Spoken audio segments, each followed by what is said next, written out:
안녕하세요. 성한당 기능사 핵심 역전 에센스 강의 10강 1과목 대기의 챕터 4 가스성 물질 처리 첫 번째 시간입니다. 네, 핵심 역전 첫 번째 가스성 물질 처리 방법 구분인데요. 자, 지난 시간과 한번 정리를 좀 해볼게요. 자, 여기 우리 지난 시간에 했던 게 집진장치였습니다. 자, 집진장치는 먼지 같은 입자성 물질을 처리하는 장치였죠. 자, 그러면 가스로 된 것, 기체로 된 것들을 처리하는 방법에 뭐가 있냐면 바로 여기 나와 있는 처리 방법으로 보면은 바로 흡수, 흡착, 그리고 산화 혹은 연소, 그리고 환원, 요 방법이 있습니다. 자, 그래서 우리 가스물질 처리 장치 보면은 이 방법에 따라서 흡수법을 하는 게 흡수장치, 흡착법을 하는 게 흡착장치, 그리고 산화나 환원장치 이렇게 나눠질 수가 있어요. 자, 요거는 처리 방법별로 살펴본 거고요. 자, 요번에는 이제 발생하는 그런 가스성 물질, 유해가스, 우리가 처리해야 될 가스는 그럼 뭐가 있냐? 그럼 바로 배기가스로 나오는 게 뭐가 있을까요? 자, 바로 삭스, 황산화물, 그리고 우리 낙스라고 하는 질소산화물, 그리고 기타 뭐 HCl 이런 염소가스들, 자, 그리고 등등등 HF 같은 뭐 불화수소 이런 가스들을 우리가 제거를 해야 됩니다. 근데 우리가 주로 이제 우리가 가스성 물질 처리할 때는 주로 나오는 이 삭스와 낙스 처리에 관해서 살펴볼게요. 자, 그러면 이렇게 지금 나뉘는 거 기초형 문제, 유해가스 처리 장치 부탁한 거 여러분 한번 풀어보시고요. 다음 보도록 할게요. 네, 핵심 요소 두 번째, 먼저 이제 가스성 물질 처리 방법, 우리 아까 봤던 흡수법, 흡착법, 그리고 산화연소 또는 환원법, 요걸 살펴보도록 할게요. 자, 흡수법이라는 거, 요거 우리 앞에서 했습니다. 바로 집진장치 할 때 세정집진 있었죠. 세정집진은 뭐였어요? 먼지를 물로 씻어내는 거였어요. 자, 마찬가지로 흡수법은요, 이 흡수액이라는 물에다가 가스를 뭐해서 녹여서, 그죠? 이걸 흡수라고 합니다. 녹여서 흡수해서 제거하는 방법입니다. 그래서 세정집진이 가스성 물질 처리할 수 있는 방법이라고 했죠. 그죠? 그래서 먼지랑 가스를 동시에 처리할 수 있는 방법이다. 결국엔 흡수법, 우리가 배웠던 세정집진은 흡수법하고 같은 겁니다. 자, 그럼 이 가스를 물에다가 녹이는 거잖아요. 그죠? 그럼 이 물 속에다가 가스가 녹아 들어가야 돼요. 자, 그러면 이 가스, 기체가 물에 이런 용액에 잘 녹아 들어가는 거랑 관련된 법칙이 바로 헨리 법칙이에요. 그래서 여러분 한번 생각해 보시면은 우리 기체라는 건 언제 압력이 높을 때, 온도는 낮을 때 이 기체가 물에다가 더 잘 녹아 들어가요. 그래서 우리가 물에 잘 녹아 들어간 정도를 우리가 용해도라고 하는데요. 그래서 이 용해도는 바로 압력이 클 때, 온도가 낮을 때 커지게 됩니다. 여러분 사이다 생각하시면 돼요. 사이다가 뭐예요? 바로 물에다가 이 CO2, 이산화탄소 가스를 집어넣은 거거든요. 그럼 사이다 언제 탄산이 톡 쏘나요? 바로 냉장고 넣었을 때, 온도 낮을 때, 그리고 압력이 높을 때, 요때 이제 탄산이 들어가서 시원하죠. 그거 생각하시면 돼요. 요거랑 관련된 게 헨리의 법칙이에요. 자, 그래서 여기 보시면은 헨리의 법칙 보면은 이 C가 바로 기체 용해도입니다. 자, 그리고 압력은 기체 용해도에 서로 비례한다라는 법칙이 바로 헨리의 법칙이고, 이때 그 비례 상수값이 바로 H가 헨리 상수예요.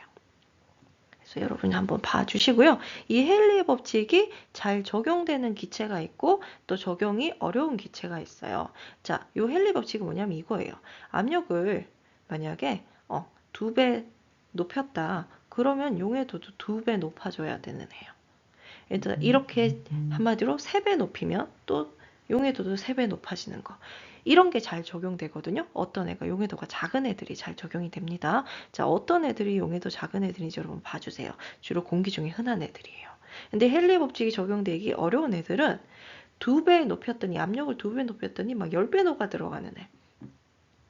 이렇게 되면 이거는 헨리 법칙이 적용이 잘 안 되는 애예요. 그러니까 너무 잘 녹는 애가 되겠죠. 그죠? 그래서 용해도가 너무 크거나 반응성이 큰 기체들. 그래서 예로 든 거 이것들을 한번 봐주십니다. 이런 애들은 잘 적용이 안 됩니다. 자, 그리고 기체 용해도 제가 아까 설명드린 거 있었죠? 온도는 낮을수록 기체 용해도 커지고 반대로 가고요. 압력은 높을수록 기체 용해도 커지고, 그 다음에 여기 지금 보시면은 이 용해도가 작은 기체일수록 헨리 상수 크다고 했죠. 즉 헨리 상수도 반대로 가는 거예요. 작을수록 용해도가 커진다. 그죠? 이렇게 여러분 정리를 해주시고요. 자, 그러면은 본격적으로 이제 흡수법을 보면, 자, 흡수법은 말 그대로 가스를 물에 녹이는 거잖아요. 그러니까 당연히 물에 잘 녹는 가스, 즉 용해도 큰 가스, 이게 제거가 잘 되겠죠. 반대로 이제 물에 잘 안 녹는, 우리 물에 잘 녹는 가스, 혹은 물하고 친한 가스를 친수성 가스라고 해요. 그래서 반대로 물하고 안 친한 애를 우리가 소수성 가스라고 하는데, 얘네들은 잘 안 녹아 들어갑니다. 그래서 처리가 조금 어렵다고 보실 수가 있어요. 자, 흡수 장치 보시면 두 가지 형태가 있는데요. 가스 분산형은 뭐냐면 여러분 요거예요. 자, 우리 보시면 위에서 이렇게 물을 뿌리고요. 밑에 이제 밑에서부터 가스를 흘려줘서 서로 이제 이 가스가 물에 녹아 들어가는 이 방식, 우리가 액체가 분산되죠. 물 뿌리니까 액분산형이라고 하고요. 반대로 물을 이렇게 어느 수조에다가 가둬두고요. 가스를 이렇게 물로 통과시키는 거예요. 이런 방식이 바로 가스가 통과되는 거니까 가스가 움직이죠. 그래서 가스 분산형이라고 합니다. 자, 이 방법이, 가스 분산형 방법이 여기 나와 있는 여러 가지 탑들이에요. 그리고 액분산형 보면 이렇게 스크러버, 뭐 제트 스크러버, 이런 스크러버 이름 붙은 애랑 탑이 두 개가 있는데, 요 탑 두 개 액분산형인 거 기억을 해주세요. 바로 충전탑, 분무탑입니다. 그래서 요거 구분하시는 거 여러분 중요하니까 암기 꼭 해주시고요. 자, 그리고 이 충전탑 같은 경우에는요, 어떤 거냐면 충전물을 이렇게 넣어놔요. 그러니까 돌멩이 같은 거 넣어놓고요. 자, 얘는 액분산형이니까 물을 뿌려주겠죠. 위에서 흡수액을 뿌려주고 가스는 이렇게 통과시켜요. 자, 그럼 충전탑이 없으면은 가스가 그냥 이렇게 가는 건데, 충전탑에 충전물이 있으면 이렇게 꼬불꼬불, 충전물 사이를 꼬불꼬불 지나가게 돼요. 그러니까 결국에는 이 충전물의 역할이 뭐냐면 바로 체류 시간을 길게 하는 겁니다. 체류 시간이 길어지니까 결국에는 흡수될 시간이 늘어나죠. 그러니까 당연히 흡수율도 좋아지게 되고 제거율이 좋아지게 되는 거예요. 그 역할을 하는 게 충전물이에요. 자, 그럼 이 충전물은 어떤 조건을 가지고 있어야 되냐? 이거 여러분 좀 읽어주세요. 자, 커야 되는 거, 작아야 되는 거 있죠. 보시면은 다 커야 된다. 그죠? 근데 작아야 되는 거 보시면 홀드업, 압력 손실. 요건 작아야 됩니다. 그죠? 자, 그리고 강도 지녀야 되고 뭐 이런 것도 여러분 다 봐주시고요. 그 다음에 우리가 이렇게 뿌려주는 물, 이거를 바로 흡수액이라고 해요. 이 흡수액은 어떤 애를 써야 되나? 당연히 잘 녹여야 되겠죠. 용해도 커야 되고 화학적으로 안정해야 되고 이런 것들 조건들이 다 있습니다. 그래서 이 조건들 여러분 꼭 암기해 주세요. 네, 이제 흡수법의 우리 기출 유형 가지고 한번 흡수법 정리를 해보겠습니다. 자, 1번 문제는 헨리의 법칙 관련된 겁니다. 자, 헨리의 법칙은 P는 HC였어요. 이때 P가 뭐냐면 바로 여기 나와 있는 기체 분압이고요. 그 다음에 이 H가 바로 헨리상수죠. 이게 H 헨리상수입니다. 자, 그때 지금 액상에서의 SO2 농도라고 했기 때문에 바로 C의 용해도를 구하게 됩니다. 자, 이 식을요, 우리 C에 관해서 정리를 하면 방정식 이항을 하게 되면은 이렇게 되죠. 자, 그럴 때 P는 뭐고요? 바로 44mm 수은주가 되고요. 자, 그 다음에 H가 여기 나와 있는 헨리상수인데 밑에 분모에 있잖아요. 그러니까 거꾸로 1.60 곱하기 10 ATM 큐빅미터 킬로몰, 그죠? 여기가 큐빅미터, 그죠? 퍼 킬로몰 그랬으니까 이렇게 되겠네요. 자, 그럼 여기 보니까 여기는 압력 단위가 HTM이고 여기는 밀리미터 수은주예요. 자, 우리 단위 환산을 하려면은 자, 1기압 1ATM은요. 바로 760mm 수주랑 같죠. 그죠? 요거 우리 기초할 때 압력에서 했던 부분이에요. 문제에 주어져 있지 않아도 여러분 아셔야 되는 부분이고요. 자, 그래서 여기 밀리미터 수은주 요거를 없애기 위해서 760mm 수은주 여기다 쓰고 ATM을 없애기 위해서 여기다 쓰면 서로 네, 요렇게 같죠. 자, 그러면 ATM이 상쇄돼서 없어지고 밀리미터 수은주 상쇄돼서 없어집니다. 자, 그렇게 해서 계산을 하니까 여러분 여기 문제가 좀 잘못됐어요. 여기 10의 마이너스 3승, 이번에 여기도 4번에도 10의 마이너스 3승입니다. 계산을 하시면은 바로 네, 3.618 곱하기 10의 마이너스 3승 남는 단위 킬로몰 퍼 큐빅미터 되죠. 그래서 정답이 4번이 되겠습니다. 자, 이번 문제 헨리 법칙이 가장 잘 적용되는 거, 자, 요거 제가 공기 중에 흔한 거라고 했어요. 나머지 것들은 물에다 잘 녹는데 물에 잘 안 녹는 거, 용해도 작은 거 바로 1번이 되겠네요. 자, 3번 기체 용해도에 대한 설명이 틀린 것은 그랬습니다. 자, 기체 용해도는 압력이 크면 클수록 온도는 낮을수록, 그죠? 그리고 헨리 상수가 작을수록 크다고 했죠. 자, 그래서 온도 증가할수록 용해도 커진다? 틀렸어요. 사이다 생각하시면 된다고 했습니다. 자, 용해도는 압력에 비례한다. 맞죠? 2번은 맞고요. 1번이 틀렸네요. 그 다음에 3번. 용해도 작은 기체가 헬리상수가 크다. 네, 용해도랑 헬리상수는 반대로 가죠. 그래서 이것도 맞고요. 헨리 법칙 잘 적용되는 거 용해도가 작은 기체 맞죠? 그래서 정답은 1번이 되겠습니다. 네, 이번에는 가스학 물질 처리 방법 두 번째 흡착법 보도록 할게요. 흡착법은 말 그대로 흡착제가 있어요. 이 흡착제 여러분 쉽게 찍찍이 생각하시면 돼요. 여러분 우리 옷에 먼지 묻었을 때 그 찍찍이 가지고 옷에 먼지를 이제 한마디로 스티커처럼 흡착을 시키는 거예요. 붙이면 어떻게 돼요? 떨어져 나가죠. 그 붙이는 애, 찍찍이 같은 애가 바로 흡착제예요. 그래서 우리가 이 가스가 이제 이 흡착제에 모여서 흡착돼서 한마디로 달라붙어서 우리 찍찍이에 먼지 붙는 것처럼 흡착돼서 가스를 제거를 하는 겁니다. 자, 이 흡착제 여러분 가스 흡착하는 거 가장 여러분 쉽게 볼 수 있는 게 뭐냐면 바로 우리 냉장고의 탈취제예요. 탈취가 뭐예요? 냄새 제거하는 거잖아요. 근데 이 냄새도 결국엔 가스거든요. 그래서 가스를 흡착시켜서 이제 결국에는 냄새가 안 나도록 하는 거예요. 그래서 이것도 흡착법이라고 보시면 돼요. 자, 그래서 이 흡착하는 방식이 두 개가 있습니다. 바로 물리적 흡착과 화학적 흡착인데요.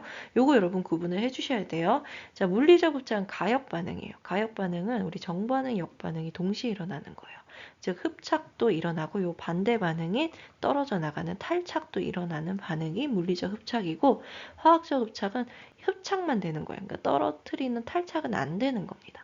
이것 때문에 보시면 이 탈착이 되면은 흡착제에 붙어 있던 거 요거를 다시 떼내면 재생해서 사용할 수 있거든요. 그래서 물리적 흡착은 재생이 가능한데 화학적 흡착은 미가역 반응이기 때문에 재생이 안 된다는 거 요거 기억을 해주시고요. 자, 그리고 물리적 흡착의 힘은 바로 우리 분자 간의 힘, 분자 간의 인력, 반대로 발생임이라고 요거고 화학적 흡착은 화학 반응 때문에 일어난다는 거. 그리고 흡착층이 물리적 흡착은 여러 층으로 이렇게 흡착을 할 수 있지만 화학적 흡착은 한 층만 가능하다는 거. 다 그걸 우리가 단분자층 흡착이라 그래요. 이렇게 된다는 거. 온도, 압력 영향도 여러분 같이 봐주세요. 요거 중요하니까요. 문제 꼭 한 문제 나오는 부분이에요. 꼭 암기해 주셔야 됩니다. 자, 그래서 우리 관련 문제 한번 옳은 거 찾아봅시다. 1번 물리적 흡착 가역적 맞죠? 그래서 재생, 회수 가능합니다. 자, 2번 물리적 흡착 온도의 영향을 받지 않는다? 아니요. 엄청 크죠? 그죠? 그래서 2번이 틀렸죠? 3번 볼게요. 물리적 흡착, 화학적 흡착보다 분자 간의 인력이 강하기 때문에 흡착 과정에서 발열량도 큰다. 발열량이 큰 거, 흡착열이 큰 거는 누구예요? 화학적 흡착입니다.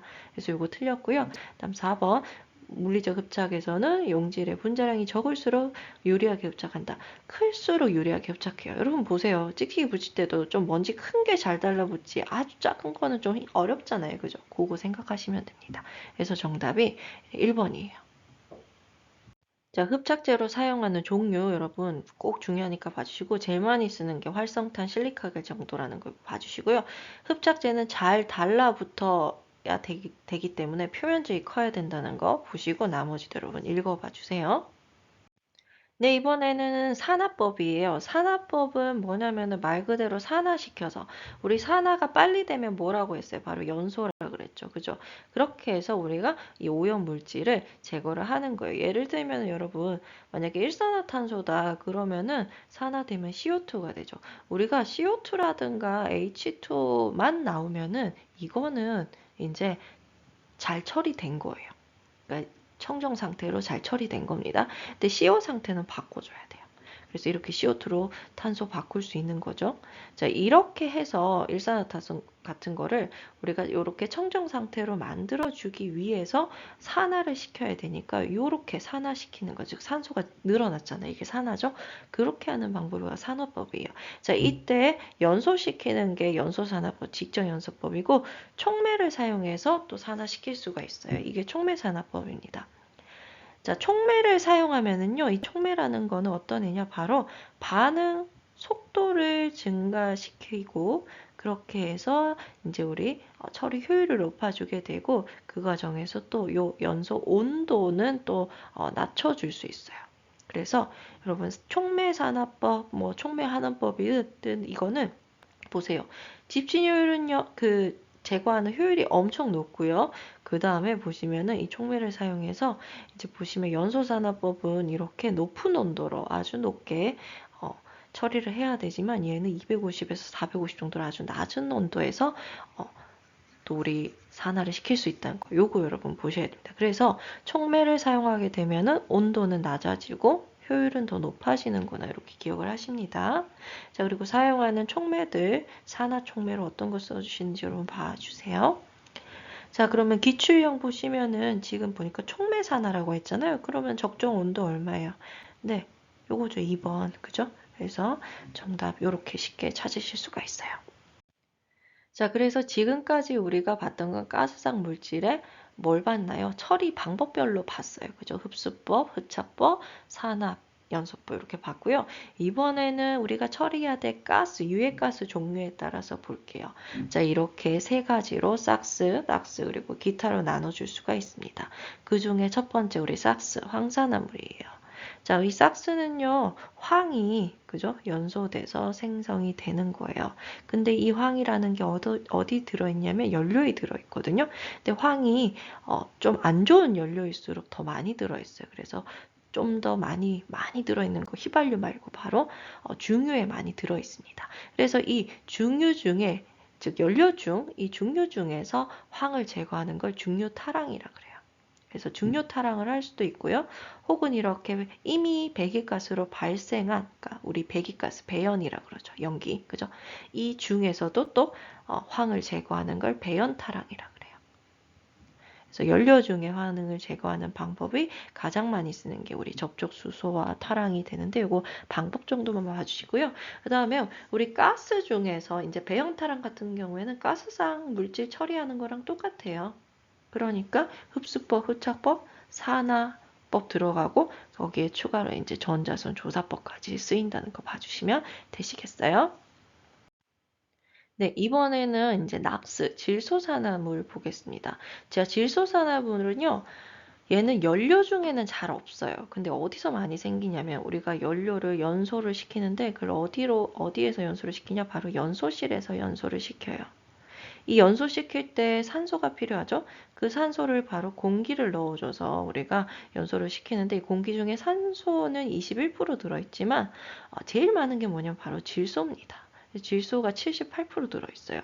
이 질소가 아주 고온의 분위기, 그러니까 아주 높은 이제 600도씨 이 정도의 아주 고온이면은요, 이제 얘가 이제 공기 중에 있는 질소가 이런 식으로 산화가 되는 거예요. 그래서 우리 NO도 나올 수 있고 NO2도 나올 수 있어요. NO가 한 90% 나오고 NO2가 한 10% 나오죠. 자, 이런 것들 우리가 그래서 낙스라고 하죠. 그래서 낙스는요, 이렇게 연소 중에 이제 낙스가 덜 생기도록 하는 방법이 연소 중 저감, 연소 조절이고 이미 나온 거 있죠. 이미 나온 낙스를 역시 가스성 물질을 제거하는 게 바로 배기가스 중 저감인데 이 NO는 자연 상태로 청정한 상태면 바로 공기 중에 질소와 같은 N2 형태여야 돼요. 그래서 얘는 산화가 아니고 산소가 없어졌죠? 환원을 시켜줘야 되는 거예요. 그래서 이때 배기가스 탈질하는 방법, 이 방법은 주로 쓰는 게 우리가 환원법을 씁니다. 가장 많이 쓰는 법이 바로 접촉 환원법이에요. 즉 접촉이란 말이 들어가면 촉매를 사용하는 거거든요. 그래서 촉매를 이용한 접촉 환원법을 많이 사용하게 돼요. 자, 그래서 여러분 정리를 하면은 네, 연소 조절을 통해서 우리가 낙스 저감하는 방법은 바로 연소 중에 우리가 이제 낙스는 언제 많이 발생하냐면 고온일 때.